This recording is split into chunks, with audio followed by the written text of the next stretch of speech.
Assalamualaikum warahmatullahi wabarakatuh. Perkenalkan, nama saya Siti Aisyah, mahasiswa informatika.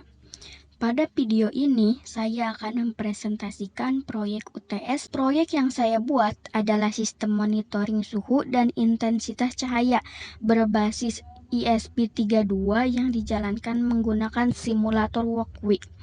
Pada proyek ini, saya menggunakan beberapa komponen utama. Yang pertama adalah ESP32 sebagai microcontroller utama yang berfungsi untuk mengolah data dari sensor. Yang kedua adalah sensor DHT22 yang digunakan untuk membaca suhu dan kelembapan lingkungan.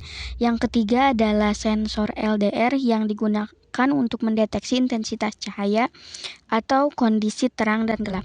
Selanjutnya, saya menggunakan LCD 16x2 dengan modul 12C sebagai output untuk menampilkan data secara real time. Dan yang terakhir adalah LED yang berfungsi untuk sebagai indikator kondisi tertentu seperti suhu tinggi atau kondisi gelap.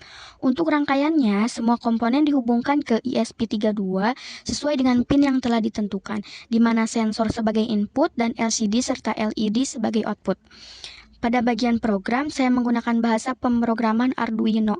Di dalam kode, pertama saya menginisialisasi library yang dibutuhkan seperti library DHT untuk sensor dan liquid crystal 12C untuk LCD.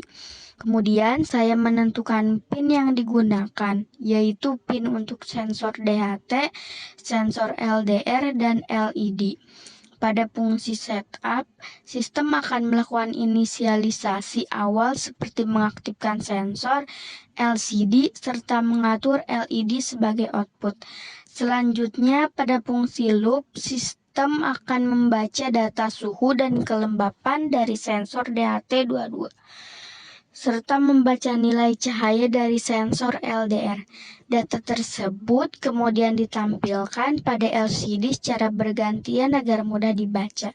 Untuk logika kontrol, saya menggunakan perintah if-else, di mana jika suhu lebih dari 20 derajat Celcius atau kondisi cahaya terdeteksi gelap, maka LED akan menyala sebagai indikator peringatan. Sebaliknya, jika kondisi normal, maka LED akan mati. Selanjutnya, saya akan mendemonstrasikan cara kerja sistem ini.